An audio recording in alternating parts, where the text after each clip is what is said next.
चस्का 95 FM और मैं हूँ आपकी आरजे चुन। हर हफ्ते की तरह इस बार फिर आपकी फेवरेट सीरीज का फेवरेट शो डॉक्टर चस्का लेकर मैं आपके बीच में आ गई हूँ। आज का डॉक्टर चस्का ज्यादा खास होने वाला है क्योंकि कल हमारा वुमेन्स डे है और आज एक और महिला शक्ति हमारे साथ मौजूद है। बहुत सारा हम आज आपको इंफॉर्मेशन देने वाले हैं, बहुत सारे आपके मिथ दूर करने वाले हैं। आज का एपिसोड बहुत खास होगा। अब ऐसे आप सोचेंगे चुलबुली हर बार कहती है कि एपिसोड खास होने वाला है, पर क्योंकि डॉक्टर जस का इतना ज्यादा इन्फॉर्मेटिव होता है कि वो हर एपिसोड इतना खास बन ही जाता है। आज के इस एपिसोड में हम बात करने वाले हैं एचपीवी वैक्सीन के बारे में, सर्विकल कैंसर के बारे में। तो बहुत इंपॉर्टेंट एपिसोड होने वाला है। आपके घर की हर फीमेल को आप ये एपिसोड दिखाना है, और मैं तो कहती हूँ फीमेल्स के आप सभी को ये एपिसोड देखना है और फिर आपको खुद भी अवेयर होना है कि किस तरीके से हमको एचपीवी वैक्सीन लेनी है, क्या सर्विकल कैंसर के सिम्टम्स होते हैं, किन किन प्रिकॉशंस को हमको ध्यान रखना है। तो एपिसोड खास होने वाला है। So without any further ado आज की स्पेशल गेस्ट का मैं वेलकम करती हूँ। मैम आपका रेडियो चस्का में बहुत बहुत स्वागत।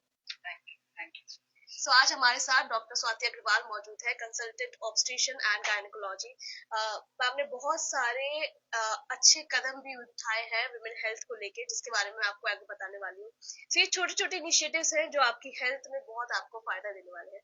पहले तो मैम अगर हम सर्विकल कैंसर से बात करें, एक टाइम पे था ये प्रिवेंटेबल कहा जाता था या हम इतना नाम नहीं सुनते थे इसका। आजकल सर्विकल कैंसर बहुत ज्यादा बढ़ता जा रहा है। सो क्या गलतियां हम कर रहे हैं?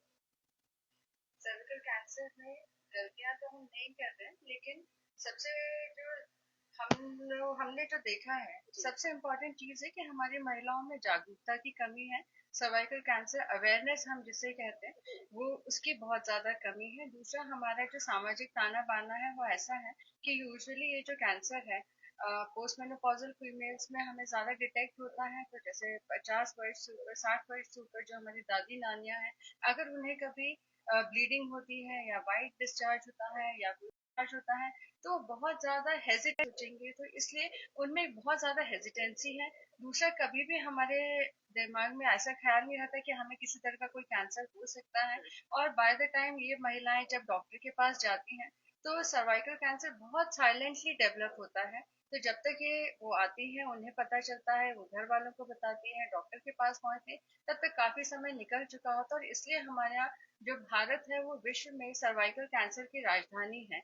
विश्व के सबसे ज्यादा सर्वाइकल कैंसर के जो केसेस है वो हमारे देश में है, और उसका सबसे बड़ा रीजन हमारे महिलाओं में इसके प्रति जागरूकता की कमी है।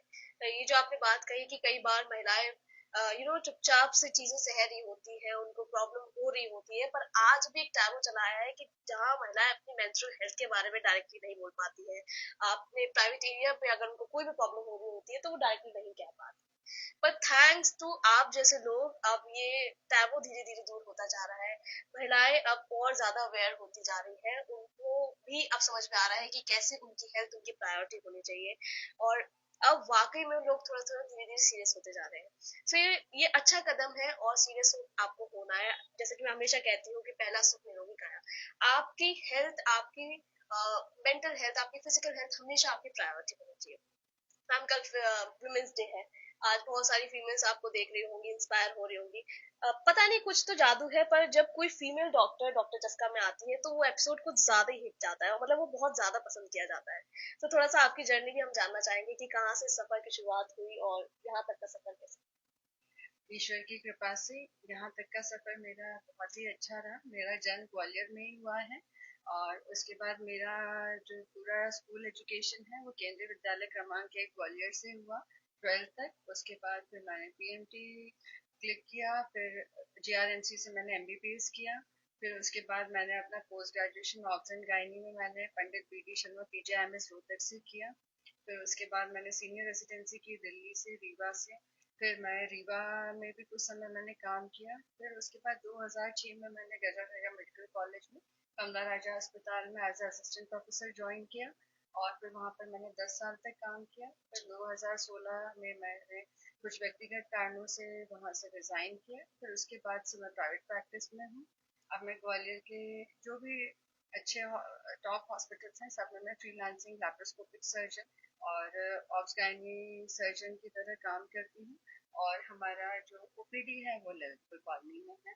और मेरे हस्बैंड डायबिटोलॉजिस्ट हैं। फैमिली में इन लॉज, पेरेंट्स, बच्चे सभी लोग हैं। ईश्वर का बहुत बहुत आशीर्वाद है हम सभी पर, और अभी तक का सफर मतलब बिल्कुल भी सफर नहीं करना पड़ा, मैं ये कहना चाहती हूँ। थैंक यू सो टचवुड, पर मैं तो कहूंगी हर किसी का सफर ऐसा ही हो जिसमें उसको सफर ना करना पड़े। और फैमिली का सपोर्ट तो एक बहुत मेजर रोल प्ले करता ही है। अगर हम एचपीवी की बात करें, एचपीवी आज तक एक बहुत इंपॉर्टेंट टॉपिक रहा है, पर उसके लेके किसी ने इतना जोर नहीं डाला कि इस पे भी ध्यान देने की जरूरत है, इसकी वैक्सीनेशन इतनी इंपॉर्टेंट है। धीरे धीरे लोग अवेयर हो रहे हैं, धीरे धीरे हम एचपीवी वैक्सीन की बात कर रहे हैं, एचपीवी को लेके इन्फेक्शन की बात कर रहे हैं, उसको लेके अवेयरनेस की बात कर रहे हैं। अगर हम एचपीवी इन्फेक्शन की बात करें, तो कई महिलाओं को पता ही नहीं होता कि उनको सिम्टम्स हो रहे हैं, उनको प्रॉब्लम्स हो रही है। तो एज एक्सपर्ट मैं आपसे जानना चाहूंगी वो क्या सिम्टम्स होते हैं जिनको हमें बिल्कुल इग्नोर नहीं करना चाहिए। एचपीवी के बारे में मैं ये कहना चाहती हूँ कि डबल स्टैंडर्ड वायरल इन्फेक्शन है और ये बहुत ही साइलेंट इन्फेक्शन है। और ग्लोबल स्टडीज ये बताती हैं कि ऑलमोस्ट वर्ल्ड की 80% आबादी कभी न कभी इससे इन्फेक्ट होती है। लेकिन हमारी बॉडी की इम्यूनिटी अगर अच्छी है, हमारा अगर मेंस्ट्रुअल हाइजीन अच्छा है, अगर हमारा ओवरऑल हेल्थ स्टेटस अच्छा है, तो यूजुअली बॉडी इसको 90 दिन से लेकर 2 साल के बीच में ऑटोमेटिकली इसको क्लियर कर देती है बॉडी से। जैसे अगर किसी महिला का एचपीवी आज पॉजिटिव आया है और अगर हम 1 साल बाद उसको रिपीट करेंगे तो वो नेगेटिव भी हो सकता है। तो ये हमारे को ईश्वर ने हमारे शरीर में इतनी ताकत दी है कि हम एचपीवी को क्लियर कर सकते हैं। लेकिन कभी कभी ऐसी महिलाएं जिनका इम्यूनिटी लेवल बहुत कम है, जिनके मल्टीपल सेक्सुअल पार्टनर्स हैं, या जिनका मेंस्ट्रुअल हाइजीन बहुत अच्छा नहीं है, या जिनको ट्यूबरकुलोसिस, एचआईवी, डायबिटीज, इस तरीके की क्रॉनिक डिजीजेस हैं जिसकी वजह से उनका ओवरऑल हेल्थ स्टेटस डाउन है, तो ऐसे पेशेंट्स में एचपीवी का क्लियरेंस नहीं हो पाता है। और स्टडीज में पाया गया है कि जो सर्वाइकल कैंसर है वो उन्हीं महिलाओं में होता है जिनमें एचपीवी बहुत लंबे समय तक उनके शरीर में परसिस्ट करता है। तो ऐसा देखा गया है कि यूजुअली ये 10 से 20 साल का विंडो पीरियड है हमारे पास, जिसमें कि अगर एचपीवी परसिस्ट करता है तो उन महिलाओं में कैंसर होने की संभावना ऑलमोस्ट 7 से 8 गुना ज्यादा बढ़ जाती है। और अगर कोई ऐसा रिस्क फैक्टर नहीं है तो महिलाओं में कैंसर होने की संभावना मात्र 0.3% है। लेकिन अगर कोई पेशेंट एचपीवी पॉजिटिव है और सारे उसके लो इम्यूनिटी फैक्टर्स हैं, तो उसमें ये रिस्क जो है वो बहुत कहीं ज्यादा है। ओके ओके, हम एचपीवी वैक्सीन की अगर बात करते हैं, तो अब गवर्नमेंट ने लॉन्च कर दी है। अब आपको गवर्नमेंट हॉस्पिटल्स में मुफ्त में आप एचपीवी वैक्सीन लगवा सकते हैं। क्या प्रोसेस है मैम, अगर हमको एचपीवी वैक्सीन लगानी है तो किस तरीके से हम आप रजिस्ट्रेशन करा सकते एचपीवी वैक्सीनेशन के लिए गवर्नमेंट ने प्रोटोकॉल जो बनाया है वो बहुत ही सिंपल है। अभी इंडिया में रोल आउट हुआ है इसी साल, अभी 28 फरवरी से। तो उसमें अभी ऐसी सभी लड़कियां जो कि 14 से 15 साल के बीच में हैं, उनको सिंगल शॉट वैक्सीनेशन अभी किया जा रहा है। और ये 3 महीने, मार्च अप्रैल मई, 3 मंथ्स में इसको अभी किया जा रहा है as a roll out programme. तो इसमें अगर आपके घर में, आपके आस पड़ोस में कोई भी ऐसी लड़कियां हैं जो कि 15 साल की होने वाली हैं, तो उनको यह एचपीवी वैक्सीन सिंगल शॉट में देना है। ये तो गवर्नमेंट की तरफ से प्रोटोकॉल है। बाकी अगर ऐसे पेरेंट्स जो गवर्नमेंट में नहीं जाना चाहते, जो प्राइवेट में लगवाना चाहते हैं, तो उसमें 9 से 14 साल की सभी लड़कियों के लिए एचपीवी वैक्सीन ग्वालियर में पूरे भारत में अवेलेबल है। और वो हम आईएम लगता है और इसके 3 डोजेस है बेसिकली। जैसे 0 डोज है, फिर 2 महीने बाद सेकेंड डोज है, और फिर 4 महीने बाद थर्ड डोज है। तो 0 to 6 ये इसका शेड्यूल है। आईएम लगता है, एकदम सेफ है लड़कियों के लिए। और 9 से 14 साल की लड़कियों में इसको इसलिए प्रमोट किया जाता है क्योंकि इस समय उनका जो इम्यूनिटी है वो बहुत अच्छा है। अभी उनको किसी भी तरह का कोई भी ऐसा एक्सपोजर नहीं है, तो जो ओवरऑल एंटीबॉडी डेवलपमेंट है इन लड़कियों में, वो उनको लंबे समय तक प्रोटेक्शन देगा। तो इसलिए 9 to 14 ईयर्स में इसको रिकमेंड किया गया है। आम लोगों का एक सवाल रहता है कि क्या सिर्फ फीमेल्स को एचपीवी वैक्सीन लगनी है या मेल्स में भी लगवाना होता है? बेसिकली जो गार्डेसिल वैक्सीन है वो मेल्स के लिए भी रिकमेंडेड है, और वो हम 26 साल तक के लड़कों को लगा सकते हैं, 9 to 26 मेल्स में। और मैं ये कहना चाहती हूँ कि जो वैक्सीन है ये सर्वाइकल कैंसर से ज्यादा एचपीवी के अगेंस्ट है। और जो एचपीवी इन्फेक्शन है वो मेल्स में भी होता है, फीमेल्स में भी होता है। फीमेल्स में मुख्यतः सर्वाइकल कैंसर कॉज कर रहा है, लेकिन मेल्स में ये oral cancer, orogenital cancer, oesophageal cancer, penile cancer, ये सारे जो कैंसर्स हैं वो भी एचपीवी की वजह से ही हो रहे हैं। तो अगर हम मेल्स को भी वैक्सीनेट करते हैं, और जो हमारे सोसाइटी का प्रोटेक्शन लेवल है वो तभी बढ़ेगा जब मेल्स और फीमेल्स इक्वली प्रोटेक्टेड हो। तो इसलिए हमें मेल्स में भी वैक्सीनेशन को इक्वली प्रमोट करना है। इट्स ऑल अबाउट अवेयरनेस, और मैं तो कहती हूँ मेल फीमेल दोनों में अवेयरनेस बराबर होनी चाहिए। और अगर गवर्नमेंट आपको वैक्सीनेशन प्रोवाइड करा रही है तो मेल फीमेल आपको दोनों को ही वैक्सीनेट हो जाना है।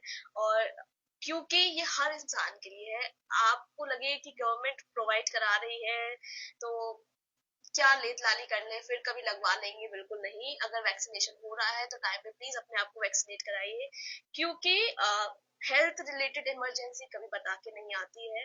आपको प्रिकॉशंस लेना हमेशा जरूरी है। डॉक्टर्स का एक फेमस टैगलाइन होता है, precaution is better than cure. So precautions रखने हैं, तब हमको जरूरत ही ना पड़े क्योर की।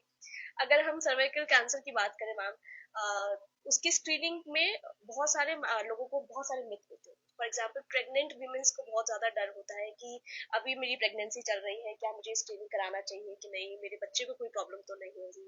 एज एक्सपर्ट मैं आपसे जानना चाहती यूजुअली गर्भवती जो प्रेगनेंसी का ड्यूरेशन है वो 9 मंथ्स का हूँ। ही है। तो उसमें तो हम अभी एज ए रूटीन हम लोग स्क्रीनिंग नहीं करते, लेकिन अगर किसी महिला को सर्विक्स में बहुत ज्यादा प्रॉब्लम है, वाइट डिस्चार्ज है, तो हम उसमें एग्जामिनेशन कर सकते हैं, पैप स्मीयर कर सकते हैं, एचपीवी टेस्टिंग भी कर सकते हैं। तो उसमें कॉन्ट्रा इंडिकेशन नहीं है, लेकिन यूजुअली जब हम एग्जामिनेशन करते हैं तो कभी पेशेंट को कोई ब्लीडिंग ना हो, कोई और प्रॉब्लम हो, इसलिए प्रेगनेंसी में यूजुअली हम स्क्रीनिंग अवॉइड करते हैं। But other than pregnancy period सारी वो महिलाएं जो कि मैरिड हैं और 30 to 65 ईयर्स की हर महिला को स्क्रीनिंग रेगुलरली करानी है, हर 5 साल में करानी है।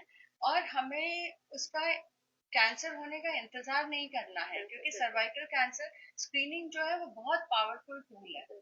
और जैसे जैसे हम स्क्रीनिंग अभी हम लोग अपने ऐप के थ्रू जब हम स्क्रीनिंग करते हैं तो हम ये पाते हैं कि जितनी भी महिलाएं हैं जो सिंपल कंप्लेंट्स आते हैं वाइट डिस्चार्ज से, लेकिन जब हम उनका सर्विक्स देखते हैं तो पाते हैं कि वो एचपीवी पॉजिटिव है, वो एचपीवी हाई रिस्क के लिए पॉजिटिव है, उनको इतनी ज्यादा प्रॉब्लम्स हो रही है। तो लेकिन ये सब हमें कब पता चलता है, जब वो हमारे पास आती है। तो सबसे पहले मैं अपनी सारी महिलाओं को, माताओं बहनों को ये कहना चाहती हूँ कि स्क्रीनिंग से डरे नहीं। बिल्कुल। वो बहुत ही सिंप्लीफाइड स्ट्रक्चर्ड प्रोटोकॉल है स्क्रीनिंग का। आपको डॉक्टर के पास जाना है, उसमें हार्डली 5 से 10 मिनट का समय लगता है, और वो जो रिपोर्ट है वो आपको भी शेयरेबल है, और आप खुद से अपना सर्विस देख सकते हैं, सर्वाइकल हेल्थ के बारे में आप जान सकते हैं, और जिससे कि आप खुद मोटिवेट होकर दूसरों को भी बता सकते हैं कि नहीं, आपको ये स्क्रीनिंग कराना है। जो हम भारत में सर्वाइकल कैंसर मुक्त भारत अभियान की बात करते हैं, तो जो हमारा मेन एम है भारत को सर्वाइकल कैंसर से मुक्त करना, उसके लिए हमारे दो स्ट्रॉन्ग पिलर्स हैं। एक है एचपीवी वैक्सीनेशन और दूसरा है सर्वाइकल स्क्रीनिंग, और हमें दोनों पिलर्स पे बराबरी से काम करना है। तो वैक्सीनेशन तो गवर्नमेंट कर ही रही है, स्क्रीनिंग के लिए भी हम बहुत ज्यादा महिलाओं को मोटिवेट कर रहे हैं कि आप बीमार या सिम्टम्स आने का वेट ना करें। आप पहले ही रेगुलरली, जैसे हम अपना ब्लड प्रेशर चेक कराते हैं, शुगर चेक कराते हैं, same way cervical screening has to be routine protocol. बिल्कुल। ये थोड़ा इंडिया में हमारा एक ड्रॉबैक है, या हमारी एक बुरी आदत मैं कह लूं। एज अ रिजल्ट कि इंडिया कैंसर कैपिटल बनता जा रहा है, हम हेल्थ को बहुत ज्यादा फॉर ग्रांटेड लेते हैं। मतलब बिल्कुल वो सिचुएशन आ जाए कि अब तो ना उठा जा रहा है ना बैठा जा रहा है, तब तक हम डॉक्टर के पास जाते ही नहीं। कई बार सेल्फ डायग्नोसिस हम लोगों का चल रहा होता है। किसी ने कह दिया ये खा लो, फलाने केमिस्ट ने कह दिया ये हमारी दवाई खा लो, ले लेके हम केस खराब करते जाते हैं, फिर हम डॉक्टर के पास पहुंचते हैं। जैसे कि आपने बताया कि जो आपने सिम्टम्स बताया कि हमारे लोअर पेल्विक में अगर पेन है या हमें डिस्चार्ज है, कई बार फीमेल्स इसको नॉर्मल समझती है, उनको लगता है ये तो हर फीमेल को होता है, इसमें क्या अलग है। सो एक मैसेज उनके लिए भी कि कैसे, मतलब बिल्कुल लेटलानी ना करें, खासकर फीमेल्स अपनी हेल्थ को भी करें। मैं सर्वाइकल कैंसर के जो लक्षण है वो मैं थोड़े से यहाँ पर महिलाओं को बताना चाहती हूँ। सबसे पहला तो अगर किसी भी तरह का एबनॉर्मल डिस्चार्ज है, यूजुअली जो नेचुरल हमारा साइकिल होता है, सब मिड साइकिल में एकदम थिन डिस्चार्ज होता है, जो कि एकदम पेनलेस, कलरलेस, ओडरलेस होता है। मतलब ना उसमें दर्द है, ना उसमें कोई कलर है, ना ही उसमें किसी तरह की कोई स्मेल है। इसके अलावा अगर कोई भी ऐसा डिस्चार्ज महिलाओं को हो रहा है जिसमें कि या तो वो पेनफुल है, या उसमें ब्लड स्टेन है, या उसमें बहुत ज्यादा इचिंग हो रही है, उन्हें कोई भी तरह का इन्फेक्शन हो रहा है, या बहुत ही फाउल स्मेल अगर आ रही है, तो डॉक्टर से तुरंत उन्हें संपर्क करना चाहिए। तो सबसे पहला तो है डिस्चार्ज, क्योंकि हम ये देखते हैं कि हमारी 90% महिलाएं जो है वो किसी तरह के डिस्चार्ज की उनको कंप्लेंट रहती है। तो ऐसे में महिलाओं को सबसे आसान है डॉक्टर के पास जाएं और अपना चेकअप कराएं। दूसरी जो प्रॉब्लम हम देखते हैं वो होती है इरेगुलर पीरियड्स की। पीरियड्स कभी कम आ रहे हैं, ज्यादा आ रहे हैं, बहुत लंबे समय तक चल रहे हैं, और कभी पोस्टकॉइटल ब्लीडिंग भी पेशेंट्स को हो सकता है। तो ऐसे में अगर कोई भी आपको ब्लीडिंग इरेगुलरिटी अगर है, या आपको पीरियड कंट्रोल नहीं हो रहे हैं, बहुत हेवी फ्लो हो रहा है, तो सर्वाइकल कैंसर ही हो ऐसा जरूरी नहीं है, लेकिन कोई और गायनेकोलॉजिकल प्रॉब्लम भी वहां पे हो सकती है, और हो सकता है हार्मोनल डिस्टरबेंस ही हो। लेकिन फाइनल डायग्नोसिस क्या है ये आपको डॉक्टर देखने के बाद ही बता पाएगा, लेकिन उसके लिए आपको एक डॉक्टर विजिट मैंडेटरी है। और तीसरा जो मेन कंप्लेंट आता है हमारी महिलाओं में, वो होता है लोअर पेल्विक पेन, है ना। कभी कमर, लो बैक एक हो रहा है, कमर दर्द हो रहा है, हाथ पैरों में दर्द हो रहा है, नीचे भारीपन है, शरीर का नीचे उनको यूरिन में प्रॉब्लम हो रही है। तो ये रूटीन गायनी प्रॉब्लम्स होती है जो कि हम लोग ओपीडी में महिलाओं को देखते हैं। तो ऐसे में अगर बहुत ज्यादा पेल्विक पेन अगर आपको है, या पेन लगातार बना हुआ है, तो ऐसे में भी आपको एक बार डॉक्टर से संपर्क करके अपना कंप्लीट चेकअप जरूर कराना चाहिए।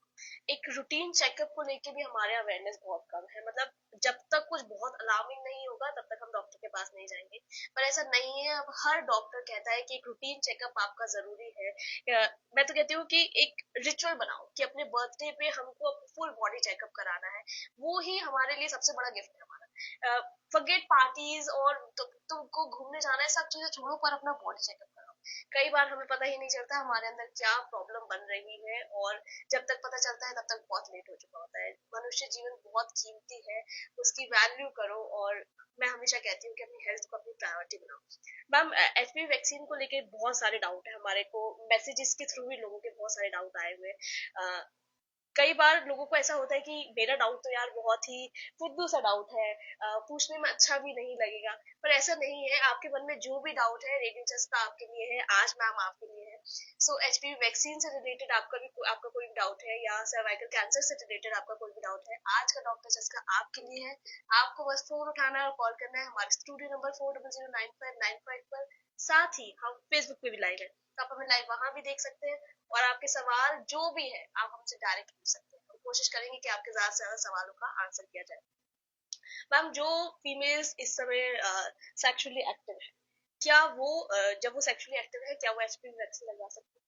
बिल्कुल लगवा सकते हैं। ये जो एचपीवी वैक्सीन है 9 से 45 वर्ष की महिलाओं के लिए है, उनके लिए रिकमेंडेड है ये। और 45 और 30 टू 65 हमें स्क्रीनिंग करना है। ये दो चीजों का हमें रेगुलरली महिलाओं को कंटिन्यूसली हैमर करना है कि आपको ये करना ही है।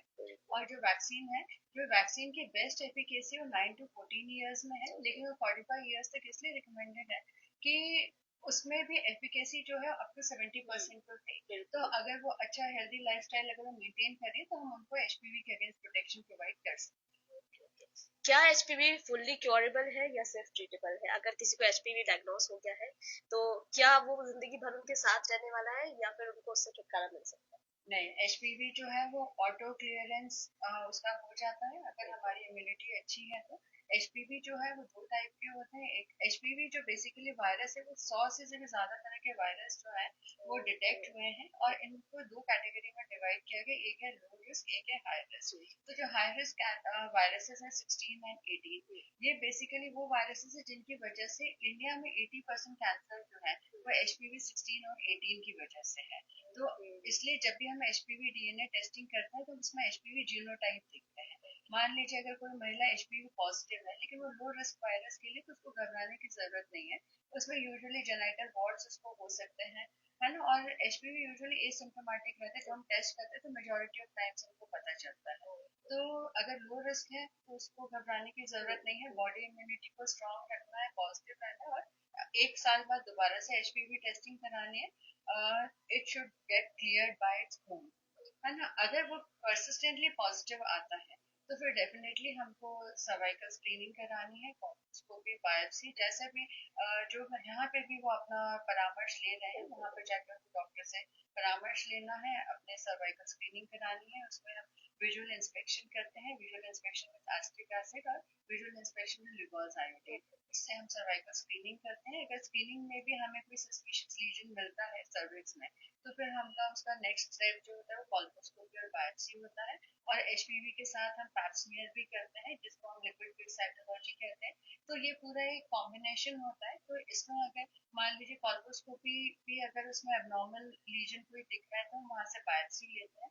फिर बायोप्सी में जैसा भी उसकी रिपोर्ट आती है उस हिसाब से उसको आगे ट्रीट किया जाता है। और ट्रीटमेंट में इसमें थर्माइब्रेशन होता है।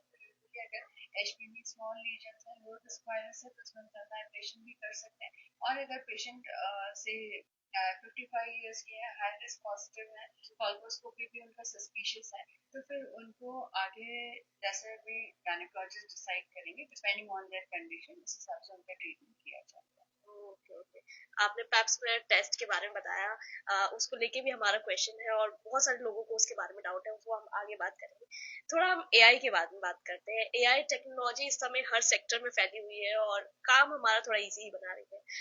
मेडिकल फील्ड में भी अब काफी ज्यादा आप लोगों को मदद मिल रही है। आपके ऐप के बारे में जब हमने पढ़ा, उसके बारे में भी हम थोड़ा जानना चाहेंगे कि किस तरीके से वो लोगों की मदद कर रहा है और क्या क्या फैसिलिटीज उसके थ्रू लोगों को प्रोवाइड की। बेसिकली हमारा जो ऐप है वो सर्विसस्क्रीन.ai के नाम से है। और इसका जो आइडिया था, इस पर प्रोसेस हमारा जुलाई 2023 से स्टार्ट हुआ था। और इसका जो आइडिया था वो ऐसा आया था कि मैं रूटीन ओपीडी कर रही थी, अप्रैल मई की बात है। एक बहुत दरार से बहुत आंटी थी, हमारे काफी पहचान की, वो आई थी दिखाने के लिए। और जब हमने उनका सर्विस देखा तो उनको सर्वाइकल कैंसर था।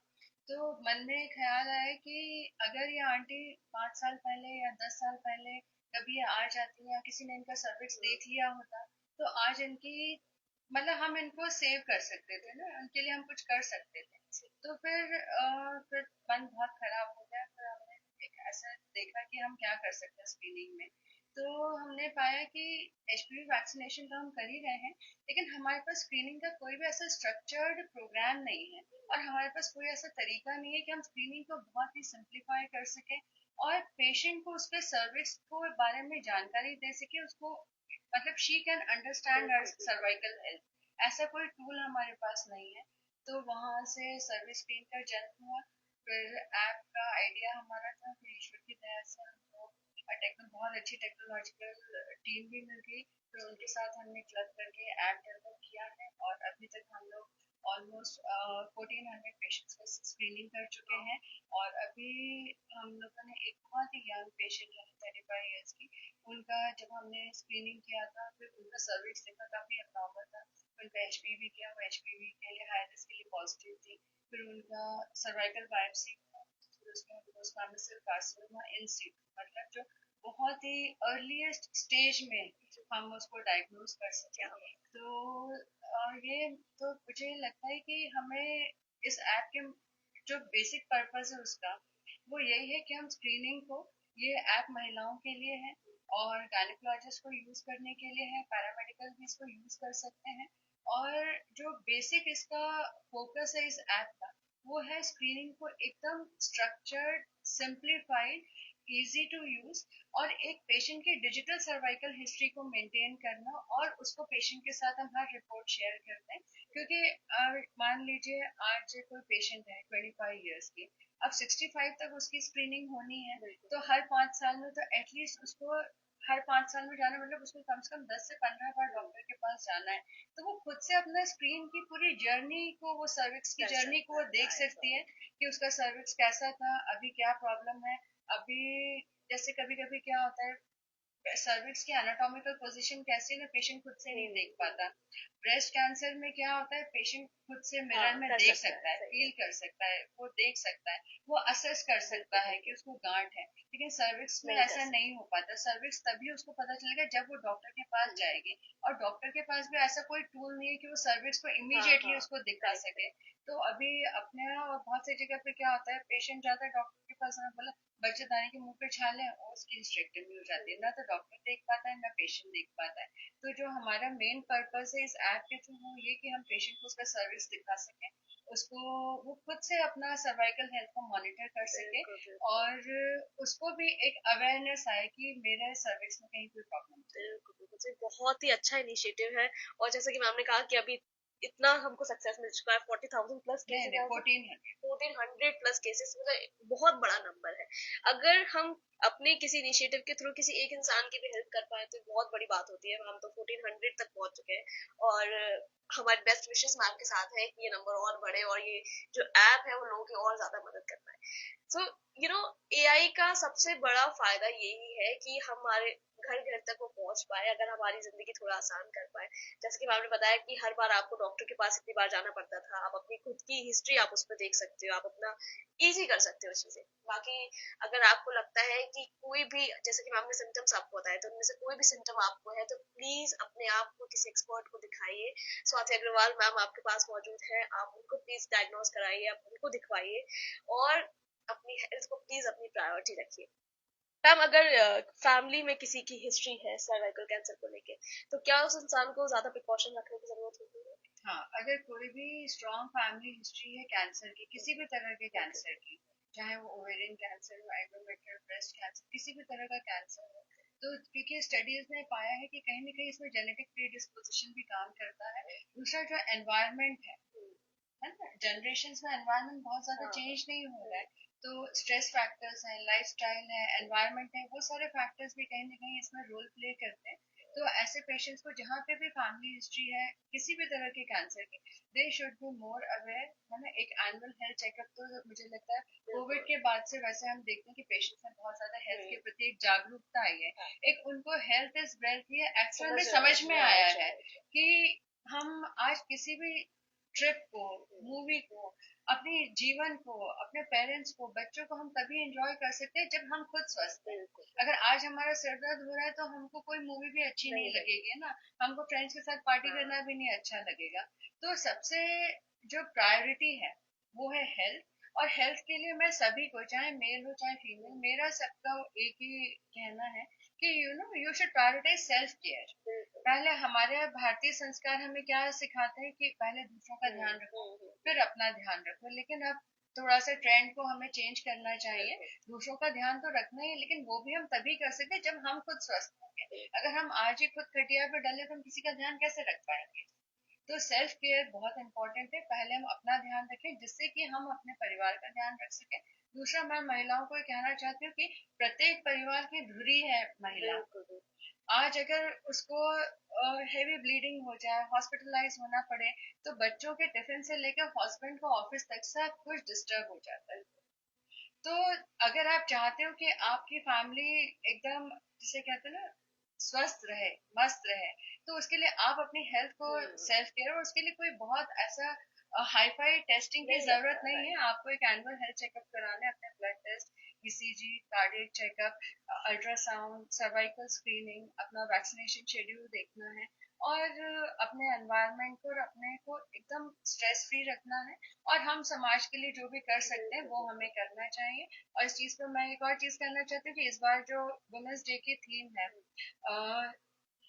गिव टू गेन, तो हमारे यहाँ तो वैसे भी कहते हैं नेकी कर दरिया में डाल, तो हमें तो मतलब दरिया में तो बोले गिव टू गेन, तो गेन जो करना है वो है कि हमारे फैमिली का सपोर्ट, हमारे फैमिली की help, and we have to give our selves to the society whatever we can do in best possible.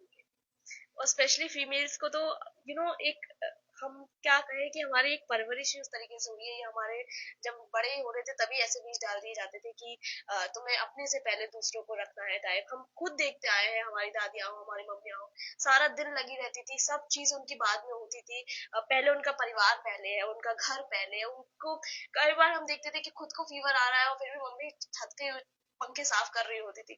So females ने हमेशा अपनी हेल्थ को सबसे पीछे रखा है, but now it's a high time अपनी हेल्थ को आपको प्रायोरिटी बनाना है, क्योंकि जरूरी भी है। लाइफस्टाइल जिस हिसाब से चेंज हो रही है, ये पहली वाली लाइफस्टाइल नहीं रही है। यहाँ और ज्यादा बीमारियां बढ़ रही हैं, तो ऐसे में आपको आपका ध्यान रखना जरूरी है, क्योंकि आप आपके घर की नींव है। अगर नींव हिल जाएगी तो पूरा घर ही नहीं बचेगा। महिलाओं को अपना ध्यान रखना सबसे ज्यादा जरूरी है। मेल फीमेल खैर दोनों को ही अपना ध्यान रखने का जरूरी है, पर फीमेल्स मैंने देखा है कि ज्यादा लेट लालियां बरतती है, अपने आप को बहुत ज्यादा फॉर ग्रांटेड लेती है। सो अब उसको चेंज करने की जरूरत है।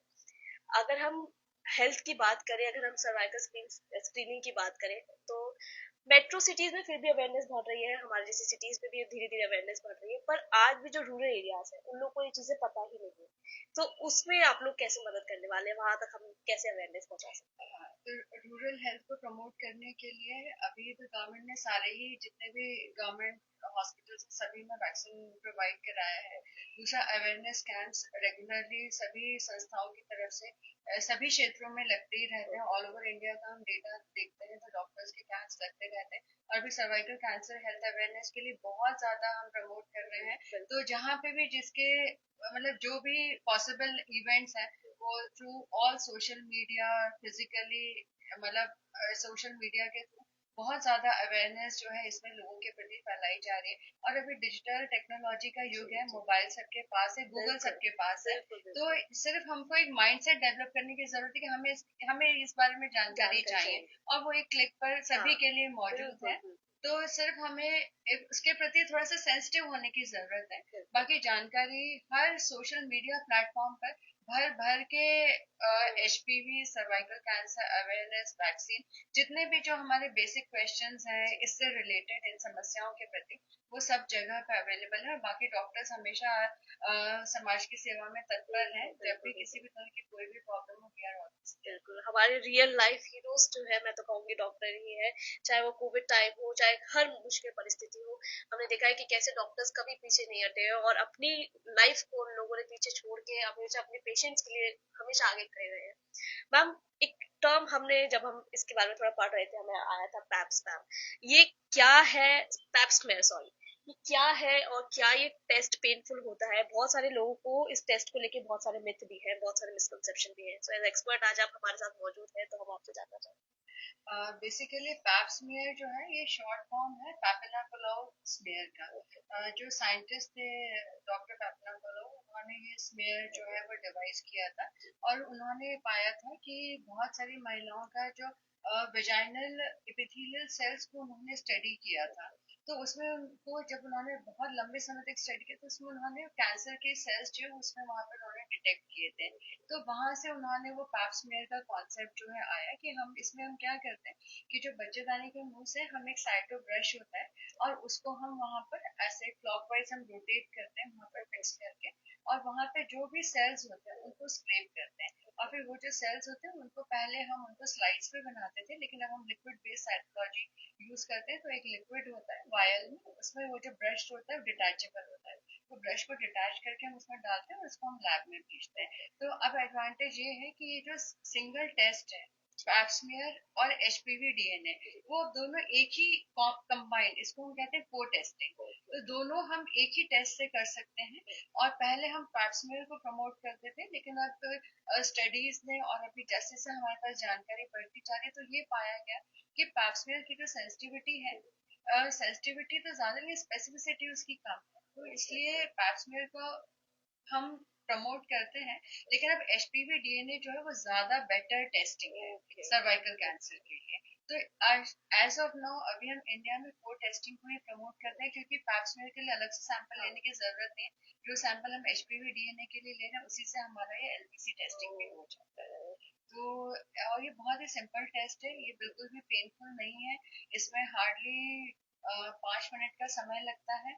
और इसके बाद थोड़ा सा कभी पेशेंट को स्पॉटिंग या ब्लीडिंग हो सकती है लेकिन उसमें कोई घबराने की बात नहीं है और वो ऑटोमेटिकली अपने आप बंद हो जाते हैं। और ये एब्सोल्युटली सेफ टेस्ट है। इसके लिए सिर्फ आपको डॉक्टर के पास जाके उनको बताना है कि हमें टेस्ट कराना चाहते हैं और ये कराना है। इसमें कोई बहुत से कहते हैं ना बहुत ऐसे कॉस्टली टेस्ट भी नहीं है। सारे गवर्नमेंट हॉस्पिटल्स में ऑलमोस्ट बहुत ही मिनिमल अमाउंट पे 10 रुपीज में अवेलेबल है। और प्राइवेट फैसिलिटीज में ये 1000 रुपीज में अवेलेबल है। तो और अगर आप इसको एचपीवी के साथ कंबाइन करते हैं तो ऑलमोस्ट 2000 से 3000 में दोनों टेस्ट अवेलेबल है। क्या बात है, सो यू नो तो बहुत ये ही फ्री और ये अफोर्डेबल है। फ्रीली अवेलेबल है सारे गायनेकोलॉजिस्ट के पास। सारे गायनेकोलॉजिस्ट इस टेस्ट को कर रहे हैं, मतलब करने में सक्षम है और कर रहे हैं। क्या बात तो आप इसको कहीं भी अपने नियरेस्ट गायनेकोलॉजिस्ट के पास जाके करवा सकते है। मुझे लगता है कि हमने ऑलमोस्ट सभी टॉपिक कवर किए हैं। आज हमारे कॉलर्स हमारे साथ नहीं जुड़ रहे हैं, पर शायद जितने भी देखेंगे उनके मन में जितने भी सवाल आएंगे वो सब हमने कवर करते हैं। पर हर टॉपिक को लेके जितना हम देखते हैं कि उसके बारे में फैक्ट मार्केट में है, जितनी अवेयरनेस है, उससे कई ज्यादा मिथ और मिसकंसेप्शन होते हैं। सो अभी मैं एक छोटा सा राउंड करेंगे, उसमें आपसे कुछ स्टेटमेंट्स पूछूंगी, आपको मुझे बताना है कि वो मिथ है या फैक्ट है। ओके, सो हमारा पहला स्टेटमेंट है, सर्विकल कैंसर सिर्फ मैरिड वुमेन्स को होता है।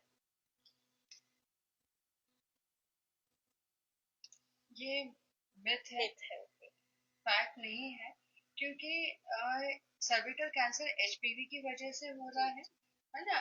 मैरिड फीमेल्स में इसलिए ज्यादा होता है क्योंकि रेगुलर सेक्सुअल एक्टिविटी वहां पर है, लेकिन ऐसी कोई भी महिला जो भले मैरिड नहीं हो, पर अगर मल्टीपल सेक्सुअल पार्टनर्स अगर है वहां पे, तो वो भी इक्वली एचपीवी से अफेक्ट हो सकते ओके ओके, हमारा नेक्स्ट स्टेटमेंट है, अगर एचपीवी वैक्सीन लग गया है तो फ्यूचर में सर्विकल कैंसर का रिस्क कंप्लीटली खत्म हो जाता है।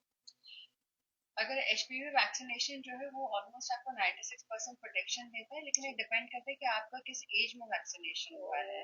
अगर आपने 45 या 40 प्लस में जाकर वैक्सीनेशन कराया तो आपको प्रोटेक्शन 70% है, लेकिन वैक्सीनेशन प्लस रेगुलर स्क्रीनिंग से आप 100% सर्विकल कैंसर से बच सकते हैं। ओके ओके, पैप्स में टेस्ट तब करवाना चाहिए जब कोई सिम्टम हो।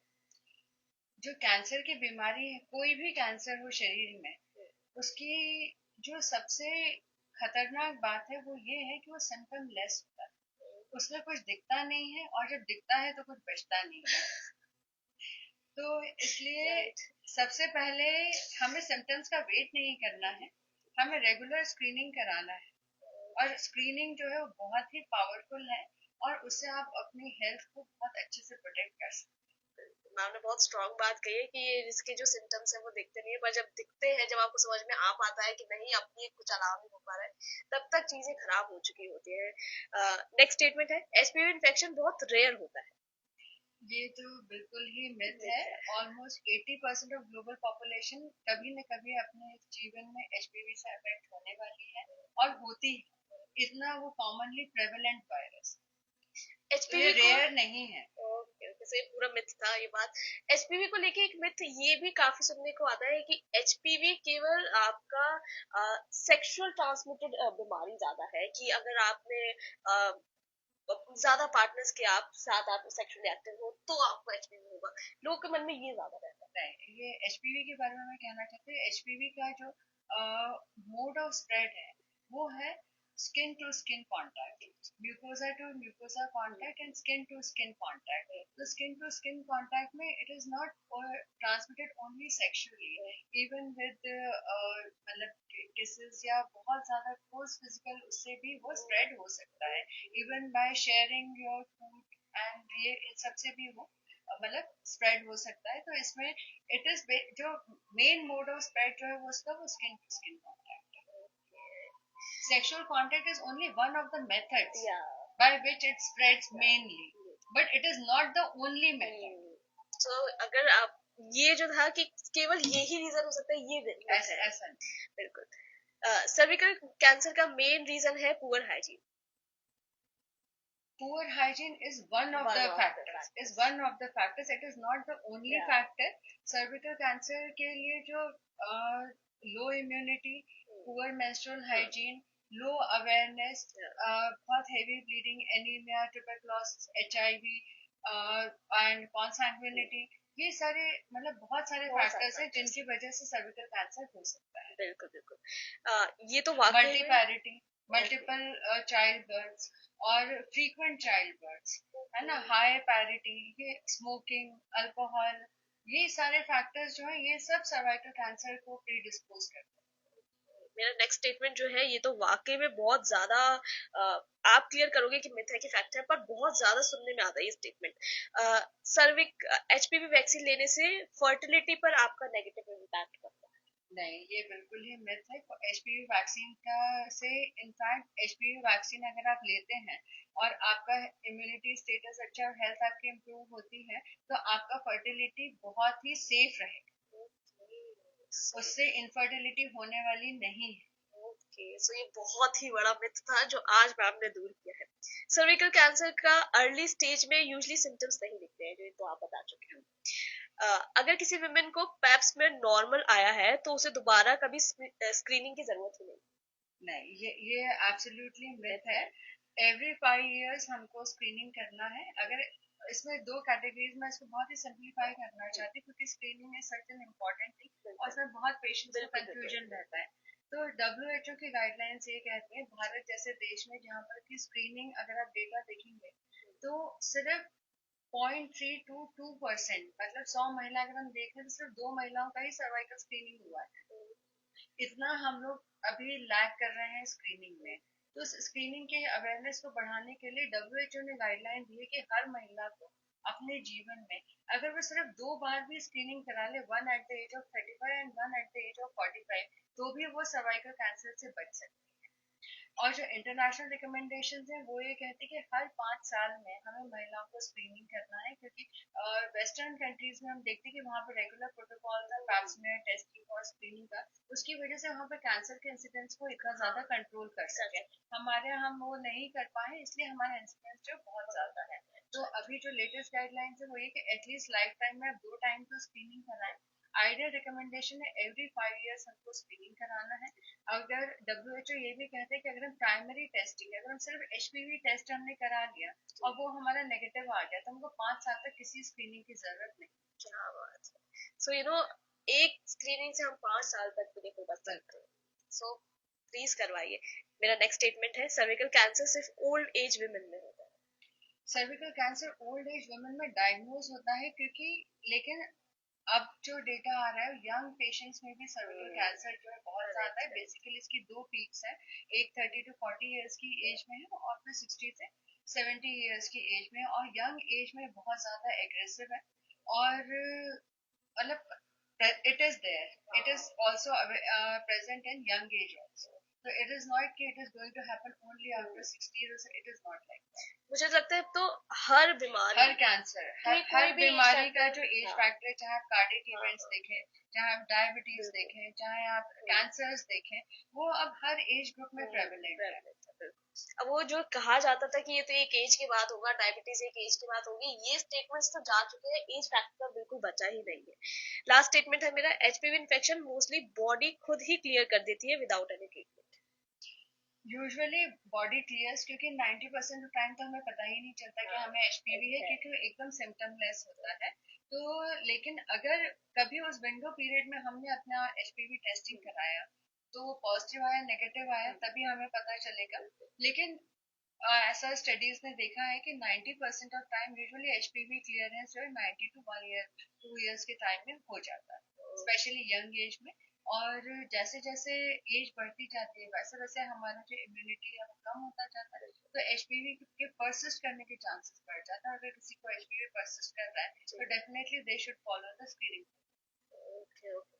इतना एक तो इंटरेस्टिंग टॉपिक है ना ये, और ये इतना वास्ट टॉपिक है कि इस पे अगर हम 2-3 घंटे भी लगातार बात करते रहे तो भी शायद कुछ चीजें रह ही जाएंगी, पर क्योंकि टाइम का थोड़ा सा हमारे साथ लिमिटेशन है, पर यही हमको मौका मिलता है कि हमारे पास थोड़ा सा टाइम का लिमिटेशन है, टॉपिक बड़ा है, तो आज हमारा अगर कुछ चीजें रह जाएंगी तो हमारे पास बहाना मिल जाएगा कि स्वाति मैम उस दिन वो चीजें कम रह गई थी, अब आपको फिर आना है हमारे बीच में।